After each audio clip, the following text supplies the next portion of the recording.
సుమన్ టీవీలో మీ personal and business promotions కోసం కింది నెంబర్కి కాంటాక్ట్ చేయండి. పెందుర్తి మండలం సరిపల్లి విలేజ్ లో అయితే కూటమి అభ్యర్థి జనసేన పార్టీ నుంచి పోటీ చేస్తున్న పంచకర్ల రమేష్ గారు ప్రచారం హోరెత్తించారు. మనతో పాటు జానీ మాస్టర్ కూడా ఉన్నారు. ఇక్కడ చూడొచ్చు ఆయన తనదైన స్టైల్లో ప్రజలకు విజ్ఞప్తి చేస్తున్నారు. జానీ మాస్టర్, ఎండలు ఎలా ఉన్నాయి, ఎన్నికలు ఎలా ఉన్నాయి? ఎండలు వానల్లా ఉన్నాయి. తడిసిపోయి వానలు ఎలా తడుస్తాం అలా ఎండలు అలా తడుస్తున్నాం అనమాట. ఎన్నికలు మాకంటే మీకే బాగా తెలుసు ఎలా ఉన్నాయో.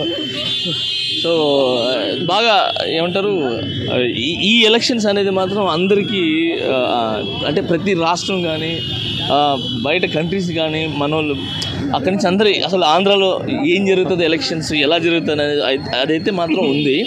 కాకపోతే అదేదో ఎంటర్టైన్మెంట్ కాదు, ఎలా మన 20 సంవత్సరాల భవిష్యత్తు ఎలా డిసైడ్ చేస్తారు ప్రజలు అనే దాంట్లో ఉన్నారు. ఈసారి ఫస్ట్ టైం అనుకుంటా 2024లో ఎక్కువగా సినీ ఇండస్ట్రీ నుంచి కలరింగ్ కనిపిస్తుంది ఎన్నికల ప్రచారంలో. మీలాంటి వాళ్ళు కూడా సెలబ్రిటీస్ కూడా వచ్చి జనాల్లోని ప్రచారం చేస్తున్నారు. ఫస్ట్ నేను సెలబ్రిటీ లాగా నేను ఎప్పుడు అనుకోలేదు. నేను సెలబ్రిటీ కాదు, ఏదో కళ్యాణ్ అన్న సెలబ్రిటీ క్యాంపెయిన్ అని పెట్టారు. కానీ బేసిక్గా నేను రాష్ట్ర ప్రచార కమిటీ వైస్ చైర్మన్గా ఇది జనసేన పార్టీ నాయకుల్లాగానే మాట్లాడుతున్నాను తప్ప వచ్చాను తప్ప సెలబ్రిటీ అనేగా నేను రాలేదు. Okay, number 1. ఇంకా మిగతాది ఎవరైతే వచ్చి మన సినీ ఇండస్ట్రీ చేస్తున్నారో వాళ్ళు అది కళ్యాణ్ అన్న మీద ఉన్న ఒక నమ్మకం. ఆంధ్రప్రదేశ్ బాగుండాలి, ఈ 5 సంవత్సరాలు ఏం జరిగింది అందరికీ తెలిసి చూశారు. సో దాని గురించి ప్రతి ఒక్కరు వచ్చి, ఎందుకనంటే ఈ సెలబ్రిటీస్ ఎవరైతే ఉన్నారో టీవీ షోస్ కానీ సినిమా కానీ ఇది కానీ, సో ఈ ఆంధ్రప్రదేశ్ కానీ మిగతా మన అన్ని స్టేట్లో నుంచి ప్రజలు ఆదరిస్తేనే మాకు గుర్తింపు వచ్చిందనమాట. సో అలాంటి గుడిసిలో మేము టీవీలో కనబడుతుంటాం అనమాట, ఇప్పుడు వచ్చే ఆర్టిస్టులు కానీ టీవీ మూవీస్లో కానీ. సో అలాంటిది చూస్తూ ఒక ఇల్లు పాడైపోతుంది, వాళ్ళ పిల్లల కుటుంబం భవిష్యత్తు పాడైపోతుందనంటే చూస్తూ ఉండలేక కేవలము ఒక వాళ్ళ మీద ఉన్న వాళ్ళు మా మీద చూపిస్తున్న ప్రేమ అది ఈ రూపంగా అయినా మనం కొంత కాకపోయినా కొంత అయినా వాళ్ళకు ఉపయోగపడతాం అనే ఒక నమ్మకంతో ముందుకు వచ్చారు తప్ప సెలబ్రిటీస్ లాగానో ఇంకోలాగా రాలేదు. కామన్ మ్యాన్గానే వచ్చాను అని మీరు అంటున్నారు. కామన్ జనరల్ పబ్లిక్ ఎట్లా రిసీవ్ చేసుకుంటున్నారు? కూటమి అభ్యర్థుల తరఫున మీరు ప్రచారంకి వెళ్తున్నప్పుడు కావచ్చు, రిసీవింగ్ నేను చెప్తున్నా అంటే రిసీవింగ్ అనడానికంటే ఒక పండుగలాగా వాళ్ళు స్వీకరిస్తున్నారు, అంటే పిలుపునిస్తున్నారు. ఎందుకనంటే మీరు ఈ రాష్ట్ర భవిష్యత్తు గురించి మీ పనులన్నీ మాలుకొని మీరు ఇక్కడ రావటం అనేది మాకు నిజంగా అదృష్టంగా భావిస్తున్నాం మేము.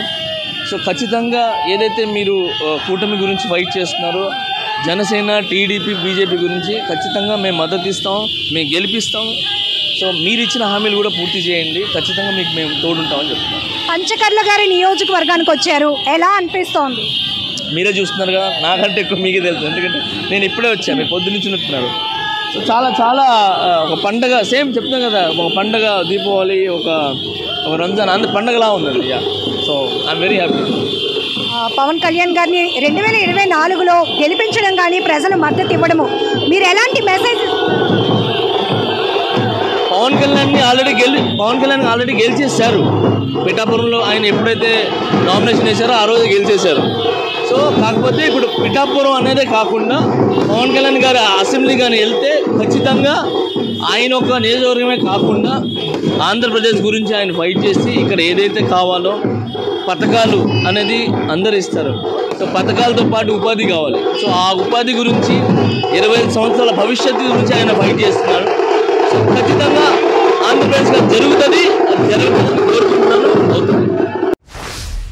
ఎక్స్ జెడ్పీటీసీ రెడ్డి నారాయణ గారు మనతో పాటు ఉన్నారు. పెందుర్తిలో ఈరోజు చూస్తున్నాం పంచకర్ల రమేష్ గారు ఎన్నికల ప్రచారం అయితే హోరెత్తిపోతోంది.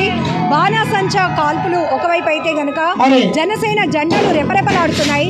కూటమి అభ్యర్థిని ఖచ్చితంగా ఎందుకు గెలిపించాలి అనే బలమైన నినాదాన్ని ముందుకు తీసుకెళ్తున్నారు.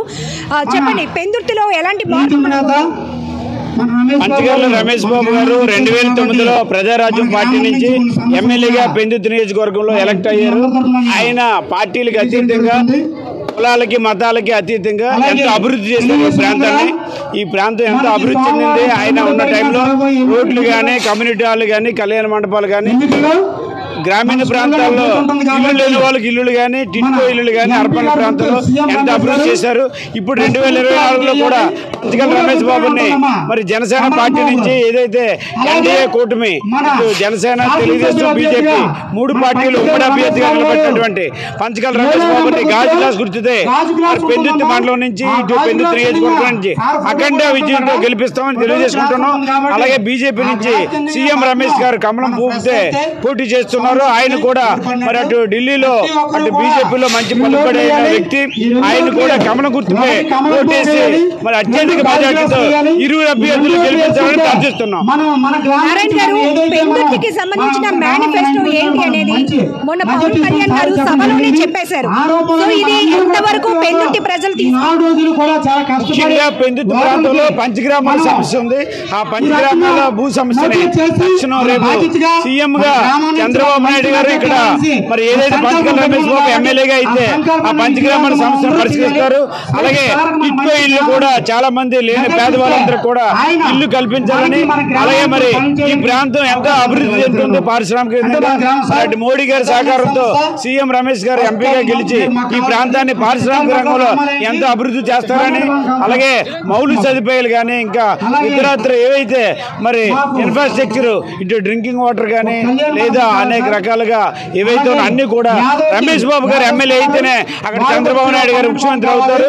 ఇక్కడ సీఎం రమేష్ ఎంపీ అవుతేనే మరి అక్కడ ప్రధానమంత్రిగా మోడీ గారు అవుతారు. ఇద్దరు వాళ్ళ యొక్క సహకారంతో ఇక్కడ పంచకర్ల రమేష్ బాబు గారు ఈ ప్రాంతాన్ని ఎంతో అభివృద్ధి చేస్తారని కోరుకుంటున్నాం. 2009లో మీరు ఇక్కడ గెలిపించుకున్నారు పంచకర్ల గారిని. ఇప్పుడు మళ్ళీ గెలిపించడానికి సిద్ధంగా ఉన్నారా? ఏ మార్పు కోరుకుంటున్నారు? జనాల్లో మార్పు రావాలి.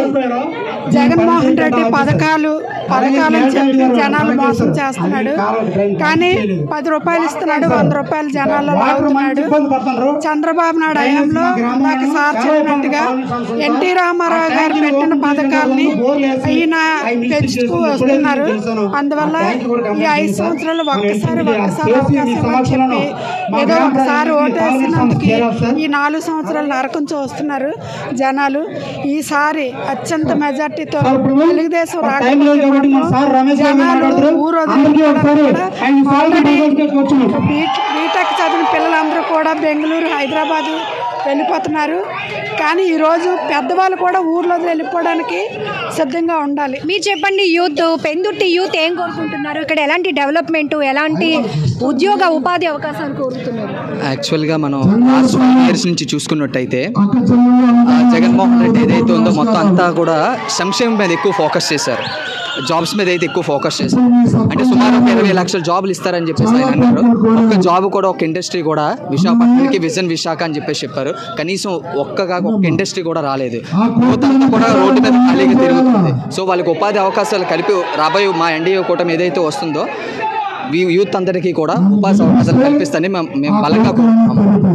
అంటే అవతల యువకుడు అదీప్ రాజు, యువతల ఆల్రెడీ ఒకసారి ఇద్దరు ఎమ్మెల్యేగా చేసిన వ్యక్తులే. కానీ ఒక క్రెడిబిలిటీ అంటే ఏ నాయకుడి నుంచి మీరు పొందుతామనుకుంటున్నారు? యాక్చువల్గా క్రెడిబిలిటీ అంటే మేము అబ్జర్వ్ చేసాం ఇంతకుముందు 2009లో కొన్ని అభివృద్ధి ఇవన్నీ కూడా చేశారు.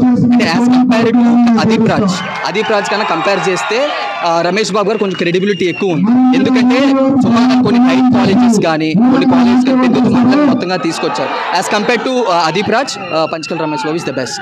సో ప్రస్తుతం అయితే మనం చూస్తున్నాం సరిపల్లి విలేజ్ లో ఎన్నికల ప్రచారం జరుగుతోంది. ఇక్కడ ప్రజలతో కూడా మనం మాట్లాడించే ప్రయత్నం చేశాం. ఖచ్చితంగా ఇద్దరు, అటు అదీప్ రాజు కావచ్చు, ఇటు పంచకర్ల రమేష్ బాబు, ఇద్దరు కూడా పెందుర్తిలో ఎమ్మెల్యేగా పనిచేసిన వాళ్ళే. అయితే ప్రస్తుతానికి ఇద్దరిని పోల్చుకుంటే గనుక ఎక్కువ శాతం విశ్వసనీయతతో పాలన చేసే, పరిపాలించే నాయకుడిగా మాకు పంచకర్ల రమేష్ బాబు కనిపిస్తున్నారు. కాబట్టి ఈసారి ఖచ్చితంగా ఒక మార్పు కోరుకుంటున్నాం.